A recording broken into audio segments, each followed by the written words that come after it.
ஜெபம் என்பது நீங்கள் புது பலன் அடையக்கூடிய இடம். கர்த்தருக்கு காத்திருக்கிறவர்கள், இங்கேயும் வார்த்தையை வரல பாருங்க, sitting in the presence of God, புது பலன் அடைந்து கழுகுகளைப் போல செட்டைகளை அடித்து எழும்புவார்கள். எல்லாரும் ஓடுவார்கள், நீங்கள் மட்டும் பறப்பீர்கள்.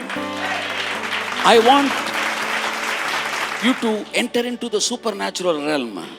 The gateway is sitting in the presence of God. Fix yourself in the presence of God.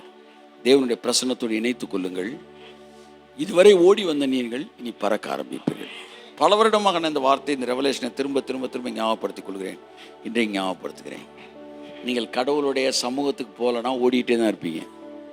ஆனால் சமூகத்தில் அமர்ந்தீங்கன்னா அன்னைக்கு டேட்டுக்கு ஓட மாட்டீங்க, பறப்பீங்க. பறப்பீங்க சார். உங்கள் ஸ்பீடு கிங்டம் ஸ்பீடில் இருக்கும். கையை தட்டி ஆமென். There is nothing but sitting in the presence of God, sowing yourself to the presence of God, in the presence of God to God. இதுதான் ஜெபம்.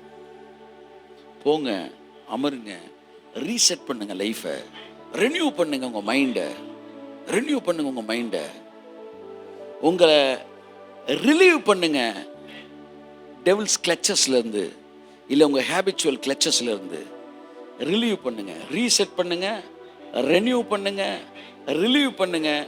ஒரு சூப்பர் நேச்சுரல் ஸ்பீடுக்குள்ள உங்கள் லைஃப் என்ட்ரு ஆகட்டும்.